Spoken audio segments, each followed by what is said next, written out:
Here we go. 3, 2, 1. It's showtime. It's Sam here in Paris, stirring his coffee. And it's the Mystery Monday show in your favorite local creative smartphone photography group. And here we are. So it'll be going, yeah, it is live, I can see. So little by little, maybe 1 or 2 people will come along and watch. And this show is going to be a little bit different because for the simple reason that last week's theme didn't inspire too many people, or nobody saw the show, or let me just put it down a bit, or maybe people didn't have enough time to do it, or maybe it was a combination of all three. The theme was portraits, taking pictures of people basically in your home. I thought that would be quite a good one, but in fact it wasn't, because only one wonderful person took a portrait of themselves, and I'll show it to you. It's good old Rob took a portrait. So I won't be showing you lots of photographs today, but I do have a new theme. All right, let me share this screen with you. How can I do that? Yeah, here we go. Oh, no, that's not it. It's yeah, that's me live. And where is the Mystery Monday? Yeah, there it is. And we had one person with a portrait. Good old Rob, there he is. And he said, portrait practicing myself. And he did another one, and in living color. There it is.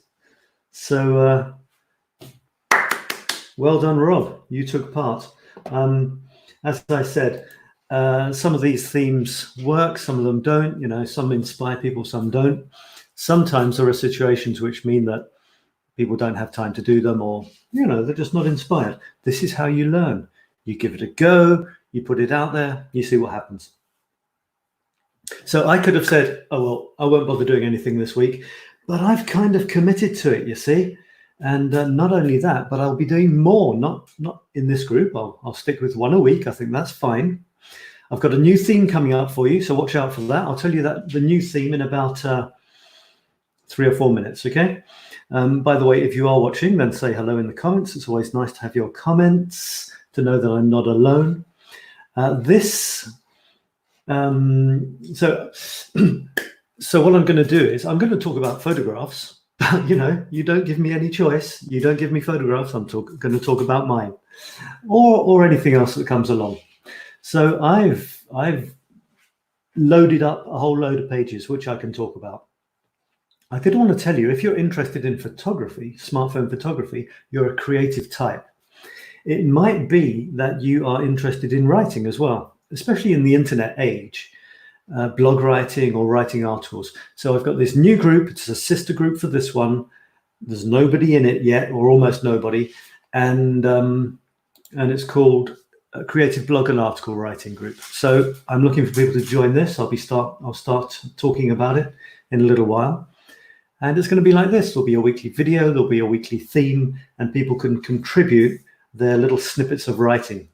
I chose, in the same way that I chose smartphone photography, not, you know, all photography, because I wanted to kind of keep it a little bit focused and make it easy for everyone to participate. You don't need a big fancy camera, even though with a smartphone you can get big fancy results, can't you?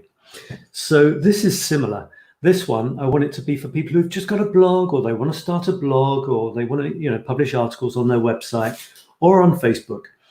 No fancy, you know, heavy journalism, or you want to write your 300-page novel, or even, you know, niches like short stories or poetry. I'm not going for that.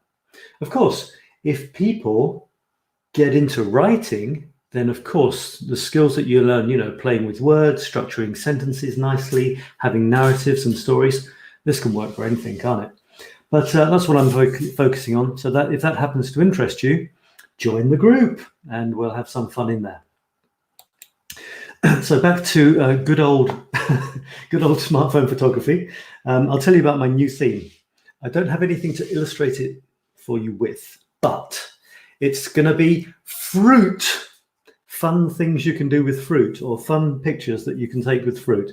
I thought this was something that people might be able to get a bit creative with. You should have, and also in these kind of lockdown times, I'm thinking you should have fruit to keep healthy. So can you take any funny pictures with fruit? It could be artistic photographs playing with fruit, actually literally trying to make them look artistic, like some old master or something. Or it could be, funny pictures. Hold a banana up, give yourself a smile. So that's the theme I'm gonna talk about. I'm not going to talk. I'm going to give you, and we'll see what happens. See if anyone gets inspired for that one. So apart from that, I'm going to talk about some photographs, the ones that I've published recently. Say hello in the chat if you want to. Ask any questions if you want to. Now these were from last week. I'm not sure if I've talked about them. I'll go backwards actually. I'll start with this week.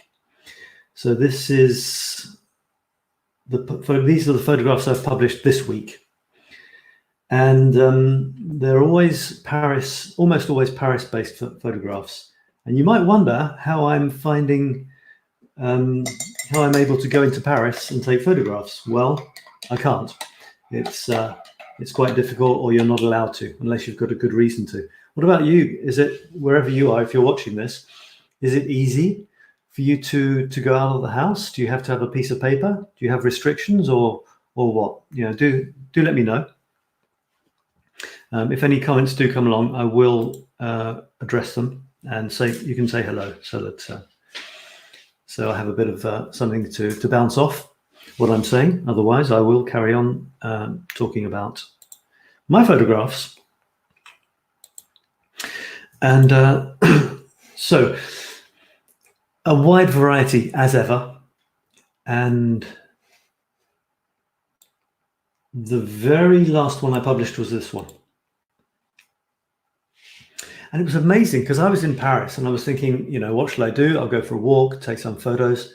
And then I thought, you know what? I haven't been to Montmartre. It's a very famous area of Paris. It's in the north. It's on a hill. It's very wonderful photographs. But I've done so many photo tours there. I've been there so often. Sometimes I give it a miss.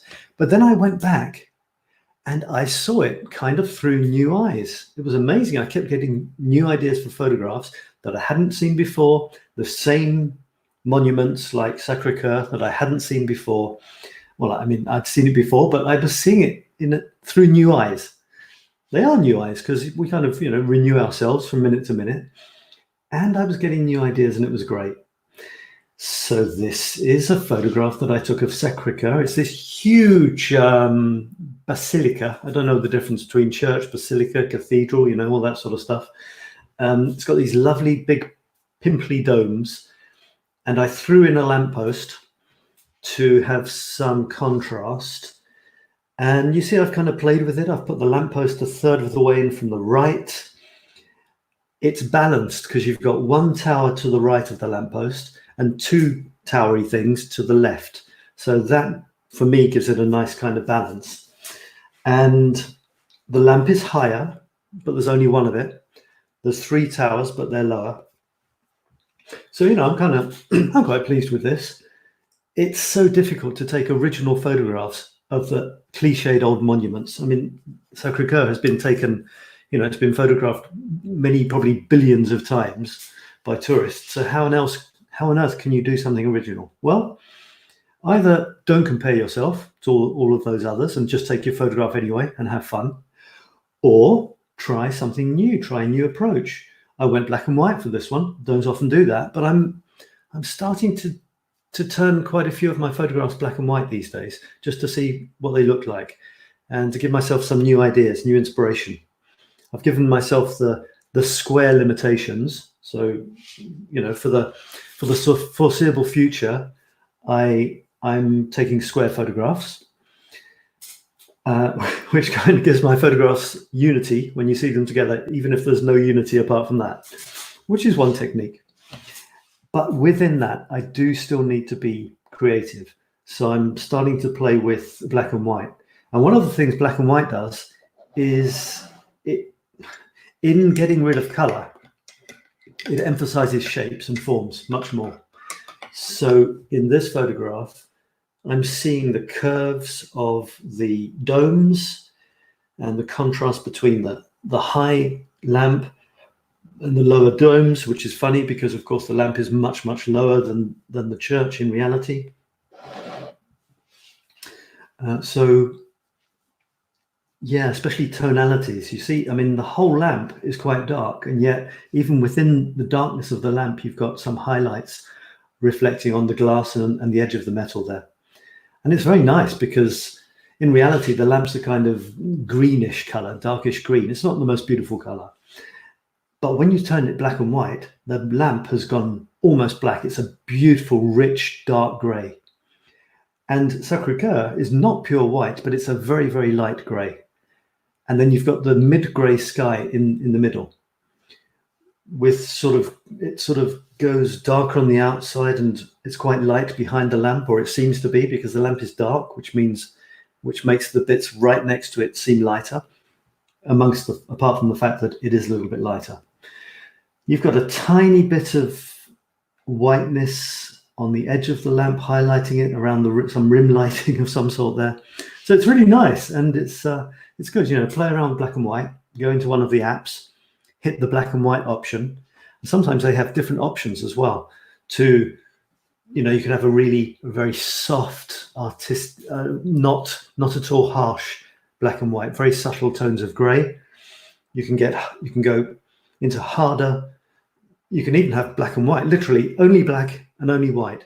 And you have this kind of very strange, harsh image, or something in between.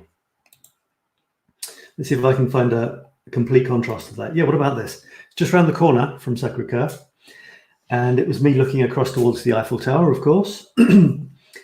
And the sky was lovely. The sun's going down. You can see the sun there. It goes down towards the Eiffel Tower. And the sky was a lovely graded shade of soft evening tones. I've played with it in an application, obviously, to make it more colorful. And I've got the tree framing it, coming over the top and on one side. So, I mean, the tree is on one side, but it's kind of countered by the fact that the Eiffel Tower is slightly off towards the left. That allows me to put something else in the right-hand side of the photograph. Otherwise, it might seem a bit odd. Just one tree on one side and nothing on the left. And of course, the tree trunk is the base from which the branch nicely goes over the top of the Eiffel Tower, framing it, filling in the top of the photograph. Not just the top, actually. I mean, the branch itself is about, what, a sixth of the way down, a fifth or a sixth of the way down. But then you've got all these soft little branches coming further down, which is nice. Otherwise, you'd have a big blob of sky, which wasn't doing much above the Eiffel Tower. And then you've got the sun, which is off to the top left, which is also quite nice. These diagonals you see are nice because you've got the Eiffel Tower and the sun is at a diagonal to the Eiffel Tower. It's not sitting on top. And that gives some sort of, meaning to the left side of the photograph as well. And then down in the bottom, you've got almost silhouetted buildings, which aren't particularly pretty, but these two square things here aren't pretty at all, especially in comparison to the Eiffel Tower. But maybe they make the Eiffel Tower look nicer. I don't know. So I'm very happy with that photograph. It's a nice one. In the same area, just around the corner again from the Eiffel Tower, where I was this. Again, do say hello in the comments if you want. If you join me as I'm speaking, then say hello. Give me any comments on the photographs and ask questions. That would be nice if you'd like to ask questions about any of this thing. I'd rather that than just a monologue. But I can talk about photographs. That's okay, especially mine. So the reason I am talking about these photographs, my photographs, is because last week's theme didn't attract any entries. So I'm actually improvising and talking about my stuff. As I publish a photograph every day, I've got quite a few to talk about. Why don't you take photographs every day? Publish a photograph every day of your town, and hopefully my photographs can give you ideas of what you could take. Literally, I don't have a subject apart from what I see when I go out. So my entire theme, my entire photographic output, more or less, is me going into Paris and looking around and seeing what happens. That's it. That is my theme. So you'll have anything and everything. If I'm with someone or I see someone and I take a nice portrait of them, well, that's going to be in my photos. If I see an old cigarette packet on the ground, that'll be in my photos. It's still me going into Paris and seeing what happens. And they're always square.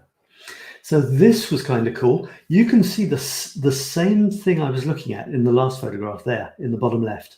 You can see the same lamp, and you can see very, very pale the outline of some buildings further into Paris, including just about see the dome of Invalides. So that's nice. That's very soft, and it's behind these very typically Parisian house roofs, apartment roofs with nice chimneys lit by the sun. You see the sun is coming. It's basically just after the last photo. So the sun is coming from the same position near the Eiffel Tower. So that's a nice bit of detail down in the bottom left, including a nice Parisian lamp. But the majority of the photograph is almost 2/3 of it from the right in. Oh, excuse me, is, I need some of this coffee that I've been stirring and not drinking, is this graffiti covered wall. And there's a couple of graffiti types. There's a guy called 𝗪𝗡𝗓𝗓, which I talked about yesterday on my 𝗧𝗢𝗙𝗘𝗕𝗕𝗢𝗢. I doubt you saw it, but I was talking about that then. This guy, he makes a mold of his face and he then paints it and puts it on the walls of Paris. They're all over. And he's since branched out into all over the world. And his thing is pretty cool because he sells the cast of his face in about 5 different expressions to other artists. And we paint them. And I'll show you actually, just in case you didn't see yesterday. Just spilt my coffee and everything. Good.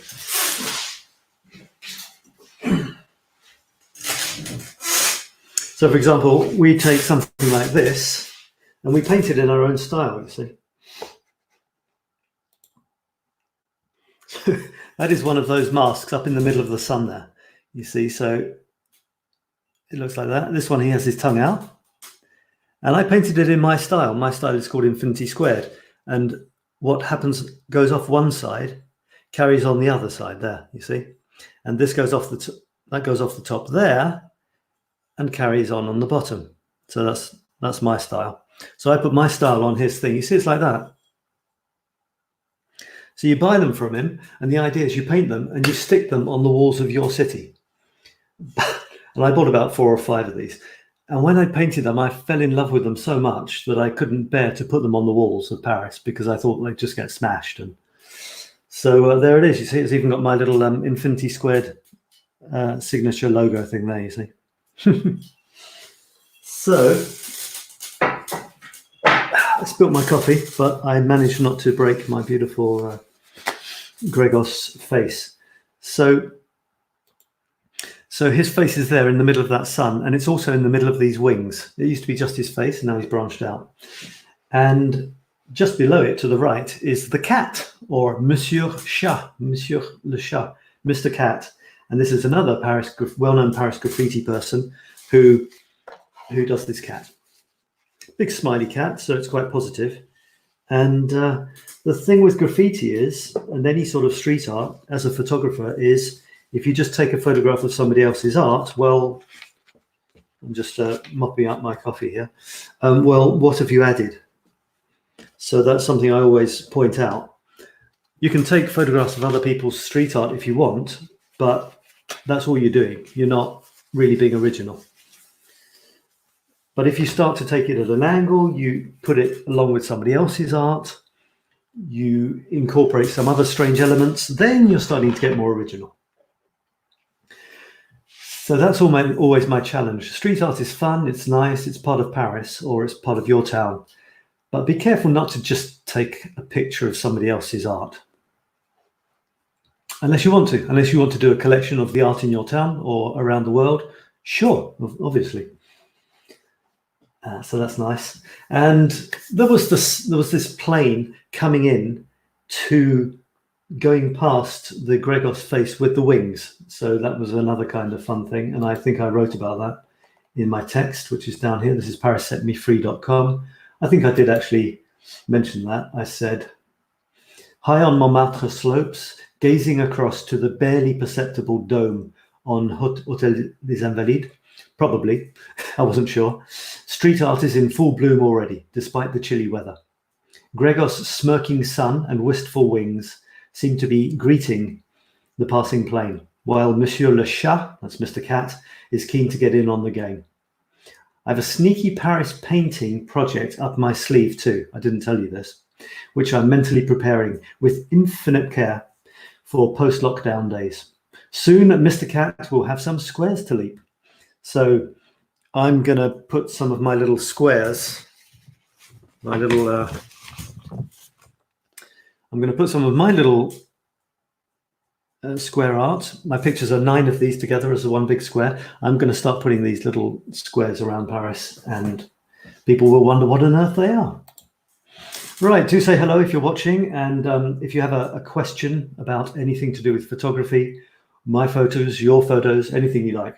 I'm talking about my photos because there wasn't really any contributions to last week's theme. It wasn't the greatest success. It was probably because it wasn't the easiest thing to do whilst we were stuck inside in lockdown, or more concerned about, you know, other things than taking photos. So I've thought of a new one, and it's fruit. I would like you to grab a piece of fruit and take either an artistic or a funny shot with a piece of fruit. That will be the theme for this week. Just came to me out of the blue, for what it's worth. So this is me looking at my daily photographs, and hopefully encouraging you to possibly take photos every day as well. Here's another one, and this one is quite an interesting one. It's actually showing various different layers of society. This is walking through a normal Paris street, and it's literally stratified. You see, it's got these the restaurant. If you see these two people there, can you see there's two faces? These are people happily having a nice little meal. And down in the middle panel it's reflective. So it's reflecting what is off to the left. And you can see people walking past, legs going by. There's reflections of buildings and stuff. There's bikes. There's a bike stand here. This is sort of general everyday Paris life, for the workaday life, I called it. And then down here in the bottom, you've got what, unfortunately, you very often see in Paris. Far from its glamorous image, there's a lot of homeless people. And as I said, my remit for my shots is I go to Paris and I see what Paris offers me. And very often Paris offers me homeless people. So I include that. It's part of the message. It's part of what I communicate. And the strange thing is, in this photograph, you've got these layers, kind of different. I'm sure the people sitting in the restaurant aren't extremely rich. It's just a standard restaurant, but still, they've got the leisure time to sit there, having a nice meal. Then in the reflected part, you've got people busily going back and forth. You've got the bikes and things. And then down below, you've got the guy who is... Let me read you my text. Why not? Look at this photo. What do you see? Before reading on, actually look closely at the text-free version, which I just showed you, and note what catches your eye. Rarely has Paris offered me such a stark reminder of the stratified society we live in. We bask in, sorry. Folks free enough to enjoy a leisurely meal recline behind a panel reflecting workaday life, while for the street-level dweller, the restaurant's ventilation is his central heating. Then again, you could say that the chap on the lowest echelons is hardly exerting himself either. It all depends on how you look, if you look. Another guy strides on by, oblivious or ignoring. An emblematic Paris street plaque sneaks into the shot, and the word peur, fear, lurks ominously. The observer is nowhere to be seen. Did you look? What did you see? There is actually, I didn't mention that because it slipped my mind, you see. In this reflection here, can you see my mouse? It's a typical Paris street sign. And here reflected is the word fear, which is on the wall opposite. So there's all these sort of interlocking, interlacing elements which make the photograph quite rich. Then I've played with it afterwards. Obviously, the colors are different, but the angle was taken as I took the shot. It's one of my famous angles. You just tilt the camera. You've got these nice angles. I think it's opposite the way you're looking at it, but you've got these nice angles this way. And then you've got the angles of the windows coming down this way, which gives it a very dynamic feel. And then you've got the guy. You've got the two guys, actually, which are also at this kind of angle here. So, yeah. So there's quite a strong shot, I think. This is something I do every 10 shots. So in my chapters, there's 9 photographs is a chapter. And every 10 shots, I do a self-portrait, which I call creative disintegration.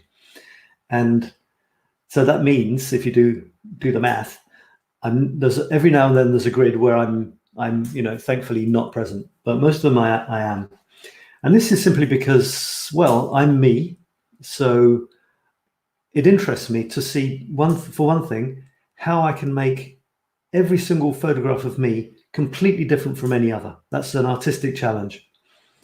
And the second reason I do this is to come to terms with my own demise. That might sound a bit morbid, but when you're a writer or you take photographs, there's more to it than just taking pretty images, I think. For me, in any case, it's not just taking pretty images. It's about asking questions about life, the universe, and everything. Why am I here? Why am I taking this photograph? Why don't I just talk to a real person instead of look through a lens? These questions come up. And so this is kind of my way of taking that further, dealing with that, and dealing with my own mortality, to take it to its logical conclusion, dealing with my own mortality. And I call it creative disintegration, to not glamorize it at all. I'm not trying to make myself look pretty. If anything, it's the opposite. And I'll see myself getting older, and that's sobering, very sobering. But it also, I come to terms with it. So there you go. I mean, sometimes it's me out and about in Paris, and sometimes I'm playing with some new toy that I've got. In this case, it's a bunch of cards which are used it's a coaching game. And they say my emotions, my needs, my forces and virtues. So that's kind of cool. All right, and then there's this one, which is nice. It's a book I've been reading, and it's actually letters to young. It's called Letters to a Young Poet, and it's quite interesting because a guy. There was many decades ago. I think it was at the beginning of the 20th century. A young student, well, sort of maybe late teens probably, or maybe early 20s, was studying in some institution, and he was reading a book of poems by this guy, Rilke, and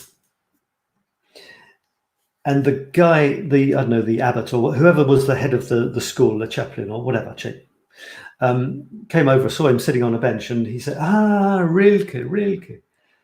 And basically, Rilke, I don't know how you say it, had studied there before.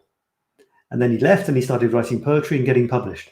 So the young man, the student, was impressed by that fact, and he decided, he was a wannabe poet, so he decided to send some of his poems to Rilke to ask him what he thought. And this strange correspondence struck up because, he replied.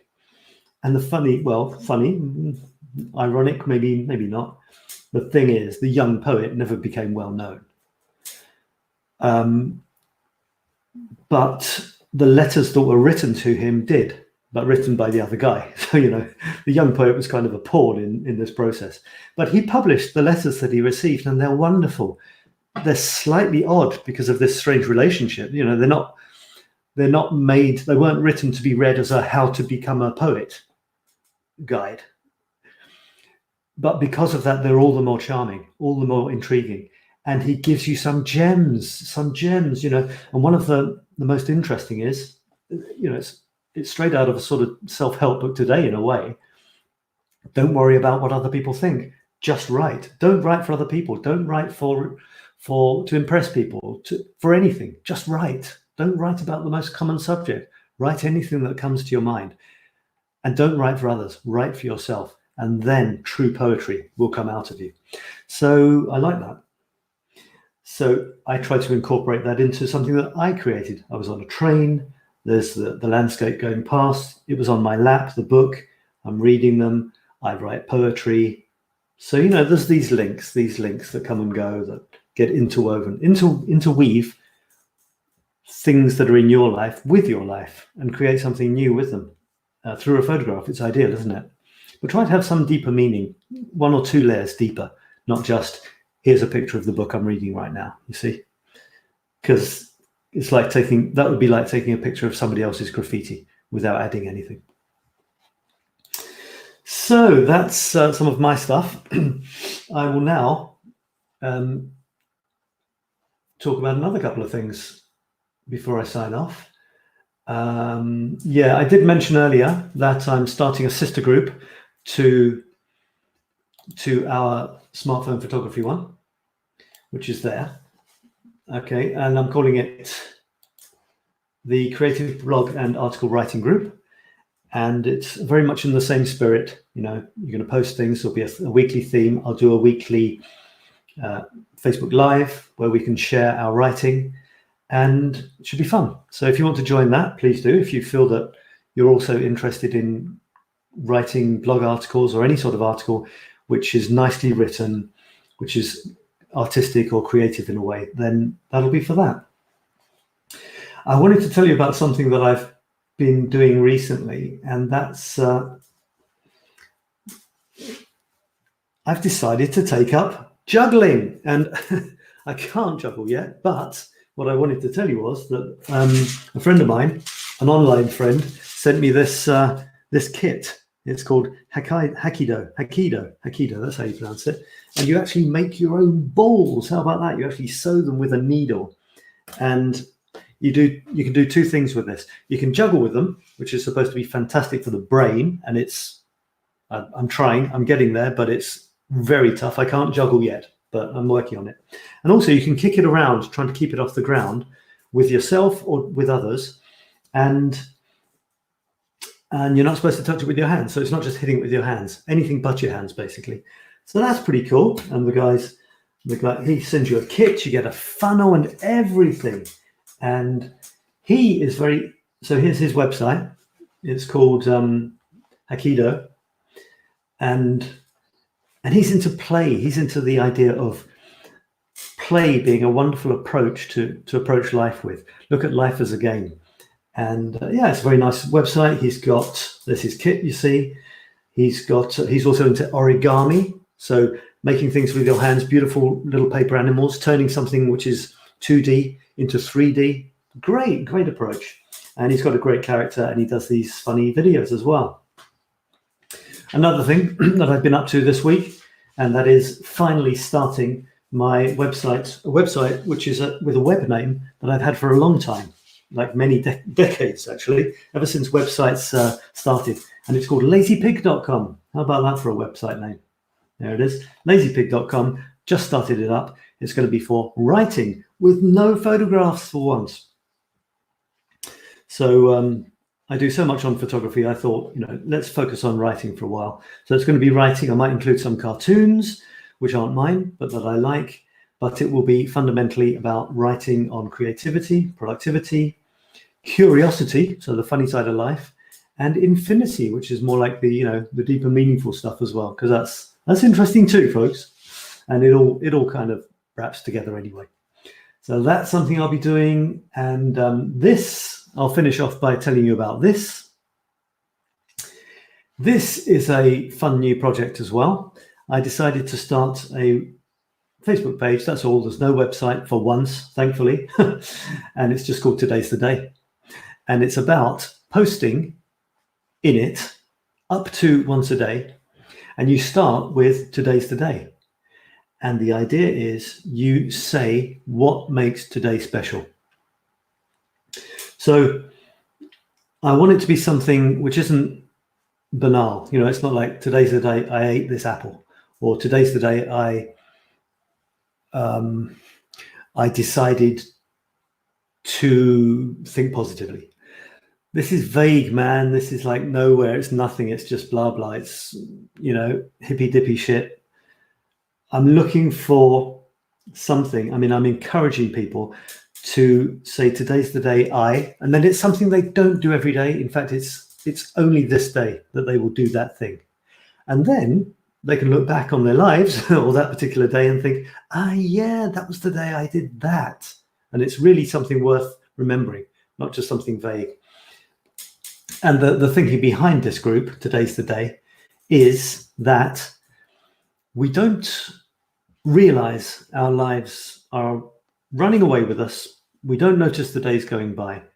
And one day we'll wake up and it'll be our last. And wouldn't it be nice to look back and think, wow, I've had loads and loads of great days. Or even look back on today and think, that was a great day.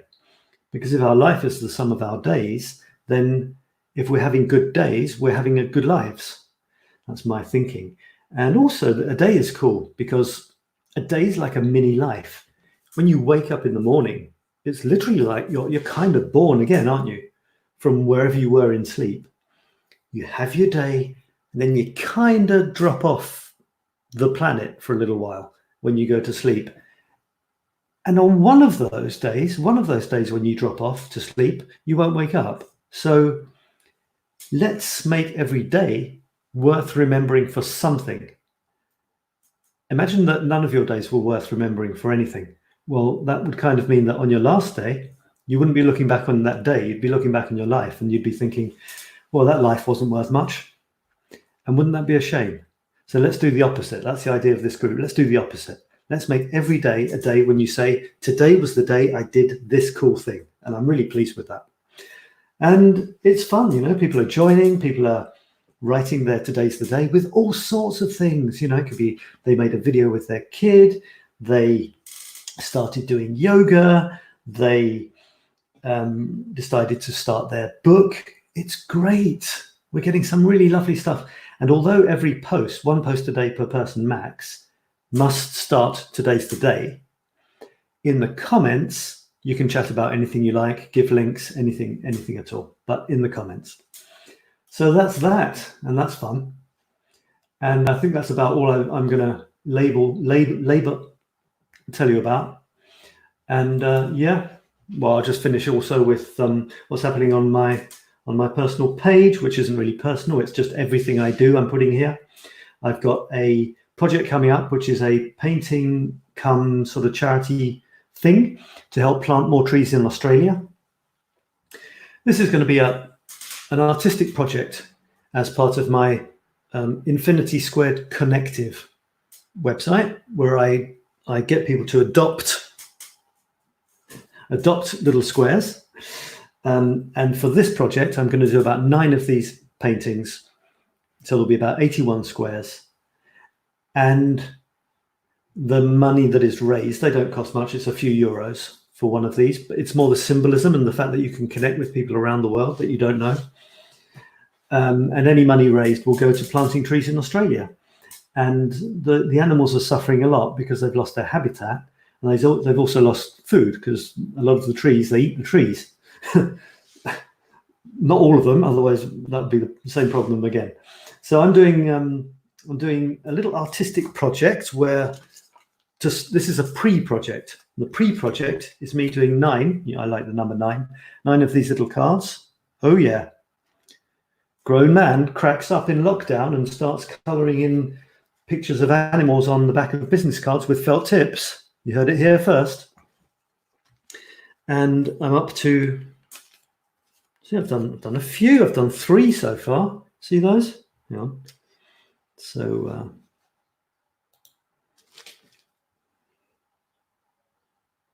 yeah, they're kind of cute, aren't they? Kind of sweet. And that, my friends, is done with these pens and the backs of business cards. So that's not difficult. That is being accompanied with 9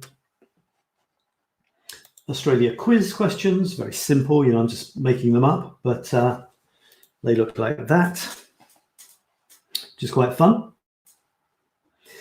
and that's cool.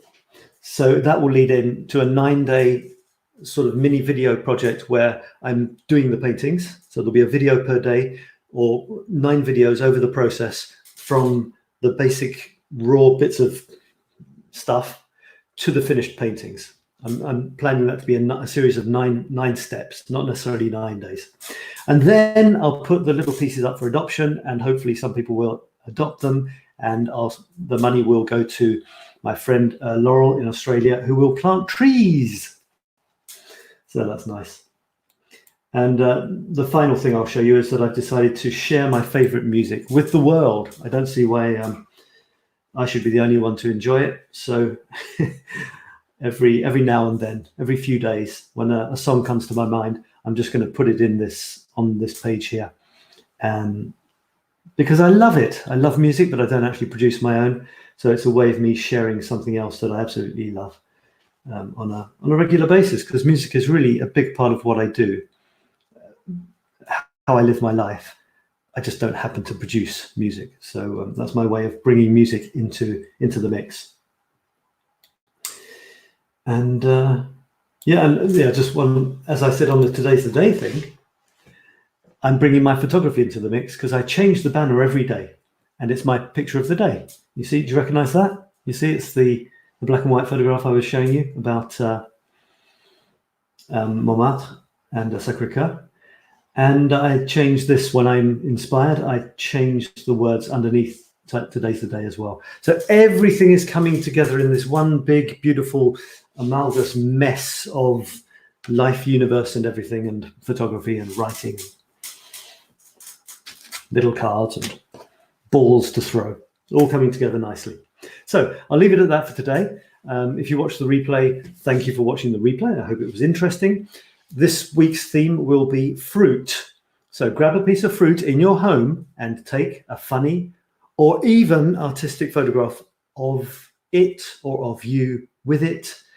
And let's see how inventive you can be. I don't care if you get a couple of bananas, put them behind your head and call them bunny ears. Try and take a fun, creative photograph this week. Put it in the thread, which I'll create now. And see you next week for a fruity edition. That's it for now. Thanks for watching, and see you soon. Bye-bye for now.